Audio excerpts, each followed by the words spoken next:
하나님 나라의 백성인 하백 여러분, 하백의 성경 아카데미에 오신 것을 환영합니다. 이 시간은 구약을 읽다 51강 시간입니다. 함께 나눌 주제는 왕정시대의 남왕국 2부입니다. 우리는 지난 시간에 이어서 이 시간에도 여전히 선지자 예레미야에 대해서 나누겠습니다. 70년간의 포로 생활, 이제 다시 예루살렘이 파괴되기 전으로 돌아가 보겠습니다. 예레미야는 하나님의 구속 계획이 포로 시대에서 끝나는 것이 아니라고 선포합니다. 예레미야를 통해 주신 여호와의 말씀은 포로 시대를 넘어 심판 후에 이루어질 회복을 계명하게 만듭니다. 예레미야는 유다에게 영원히 포로로 잡혀가지는 않을 것이며 70년 동안 그렇게 되리라고 전합니다. 그 기간이 70년인 이유는 하나님이 안식년을 되찾기 원하셨기 때문입니다.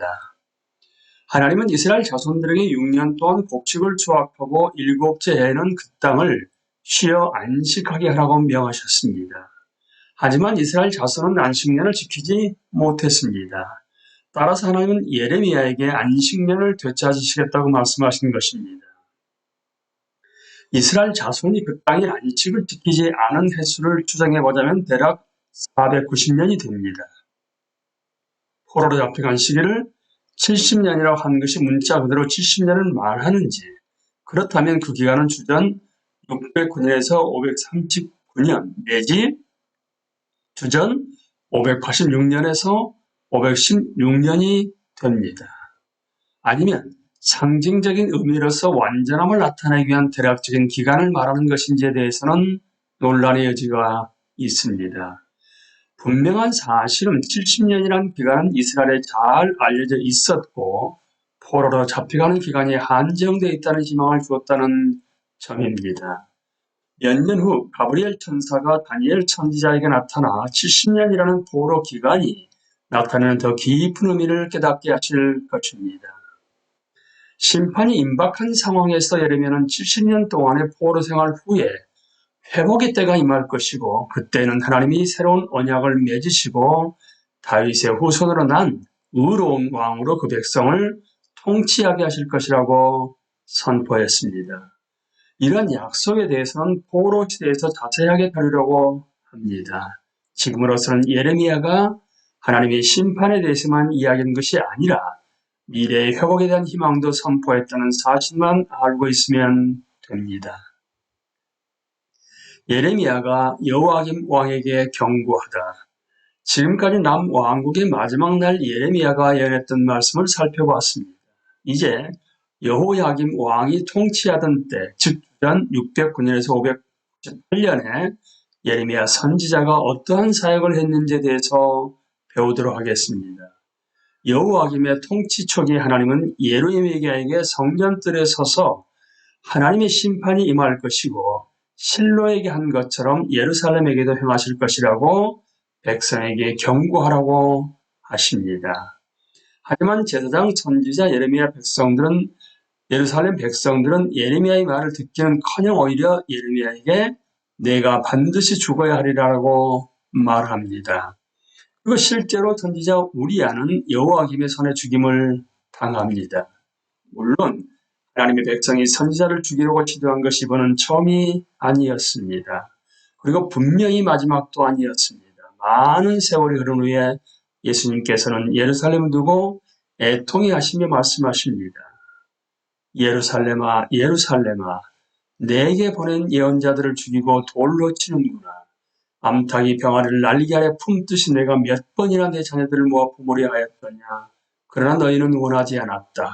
보아라, 너희 집은 버림을 받아서 황폐하게 될 것이다. 바로 그 성읍이 이제는 성전뜰에서 하나님 말씀을 선포했다고 예레미야를 죽이라는 것입니다. 하지만 이때 선지자는 아무런 해를 입지 않았습니다.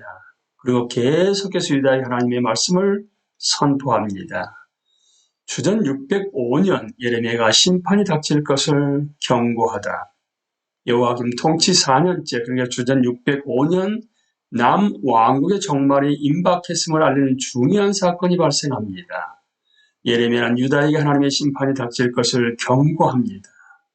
예레미야는 자신이 23년 동안 경고의 말씀을 전했지만 그들이 듣지 않았음을 애통해합니다. 하나님은 그들에게 선지자를 보내고 또 보냈지만 그들은 의도적으로 하나님의 목소리에 순종하지 않았습니다. 하나님의 백성은 눈이 있어도 볼 수가 없었고 귀가 있어도 들을 수가 없는 어리석은 백성이었습니다.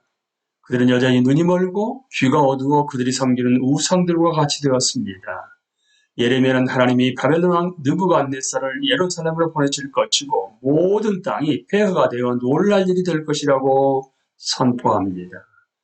하나님은 예레미야에게 예루살렘과 유다에 대한 하나님의 말씀을 모두 두루마리에 기록하라고 하십니다. 예레미야가 기록한 내용이 바로 우리가 지금 보고 있는 예레미야서 말씀인 것입니다. 예레미야 선지자는 자신의 사기인 바룩을 성전으로 보내 그 말씀을 읽게 했습니다. 유다는 역시나 하나님 말씀에 귀 기울이지 않았습니다. 그리고 이제 하나님의 심판을 돌이킬 수 없게 되었습니다. 주전 605년 1차 유배, 주전 605년 여호와김 제4년째 되는 해 바벨론은 애굽에 큰 승리를 거둡니다. 바벨론의 왕세자 느부갓네살은 메소포타미아의 유브라데스 강가의 갈그미스라는 지역에서 애굽 군대를 공격합니다. 그 결과 예레미야는 기술한 대로 바벨론은 애굽에게 결정적인 승리를 거둡니다. 느부갓네살은 자신의 아버지 나부콜리사르가 죽었다는 소식을 듣고 왕위를 물려받기 위해 바벨론으로 돌아갔습니다. 하지만 그는 곧 서부 정부를 재개했고 이번에는 예루살렘을 목표로 삼았습니다. 그리고 느부갓네살 왕은 도시를 포위합니다. 유다에 대한 분노를 나타내는 도구였기 때문이었습니다. 우리는 주님께서 유다의 여호와김 왕과 하나님의 성전 기물 가운데서 일부를 느부갓네살에 넘겨주셨다. 그는 그것들을 바벨로니아 땅, 자기가 섬기는 신의 신전으로 가지고 와서 그 신의 보물창고에 넣어두었다라는 말씀을 통해서 이때 느부갓네살 왕이 유다의 지도층을 바벨론으로 끌고 갔으며 성전의 집기들도 약탈해 갔다는 사실을 알 수 있습니다. 느부갓네살에게 거역한 여호와김 왕은 사슬에 묶인 채로 바벨론으로 끌려갔고 결국 그곳에서 살아남지 못했습니다. 이때 수많은 지도층이 바벨론으로 잡혀갔는데 왕족, 귀족 및 유다의 뛰어난 젊은이들이 바벨론 왕의 궁정에서 섬기는 일에 배치되었습니다. 다니엘과 그의 세 친구 하나냐, 미사엘, 아샤라도 유다에서 바벨론으로 잡혀간 포로였습니다. 이것이 주전 605년에 있었던 바벨론 1차 유배입니다. 두 번째 유배는 주전 597년에 일어났는데 이때 에스겔 선지자와 여호와긴 왕도 바벨론으로 잡혀갑니다. 주전 604년 예레미야가 예루살렘의 멸망을 경고하다. 이듬해인 주전 604년 예레미야의 서기인 바룩은 성전에 올라가 예루살렘의 고관들 앞에서 하나님이 예레미야에게 주신 말씀을 읽습니다. 그들은 그 쓰인 글을 다 듣고 크게 두려워하여 여호와김 왕에게 이를 전하기로 결심합니다. 그때 왕은 겨울 별관에서 화로 옆에 앉아 불을 쬐고 있었습니다. 여훗이라는 사자가 들어와 그 두루마리 글을 왕에게 읽었고 고관들도 옆에 있었습니다. 그런데 여훗이가 겨우 처음 몇 줄을 읽는데 여호와김은 자리에서 일어나 두루마리를 낚아채어 서기관의 칼로 읽은 부분을 잘라낸 뒤에 불에 던지는 것이었습니다. 그렇게 해서 하나님 말씀이 다 불에 타버렸습니다. 다 사라졌습니다. 하지만 어떤 불로도 하나님의 심판을 사라지게 할 수는 없었습니다. 하나님의 심판은 분명히 그의 백성에게 임할 것입니다. 이 사건 이후 하나님은 예레미야에게 다른 두루마리를 가져다가 똑같은 말씀을 기록하라고 하셨습니다. 이번에는 여호와김 왕에 대한 내용을 더하게 하셨습니다. 바로 여호와김 자손은 왕위에 앉지 못할 것이며 그의 아들 여호와김이 3개월 동안 다스리기를 했지만 그의 시체는 바깥에 내버려질 것이라는 내용이었습니다. 하나님은 여호와김의 후손들도 벌하시고 예루살렘도 심판하실 것입니다. 그리고 왕은 치욕스럽게 죽을 것입니다. 하나님은 예레미야 선지자를 통해서 여호와김에게 경고하셨지만 왕은 듣지 않았던 것입니다. 여호와김은 어려서부터 하나님의 목소리를 청종하지 않았습니다. 그는 모든 가증한 일을 행하고는 결국 죽습니다. 그리고 아들 여호와긴이 왕위를 물려받습니다. 하지만 그의 통치는 매우 짧을 것입니다. 여호와김에 대한 내용은 열왕기하 23장 34절에서 24장 6절까지, 역대하 36장 4절에서 8절, 예레미야 22장 18절에서 19절, 24절에서 26절, 36절에서 볼 수 있습니다.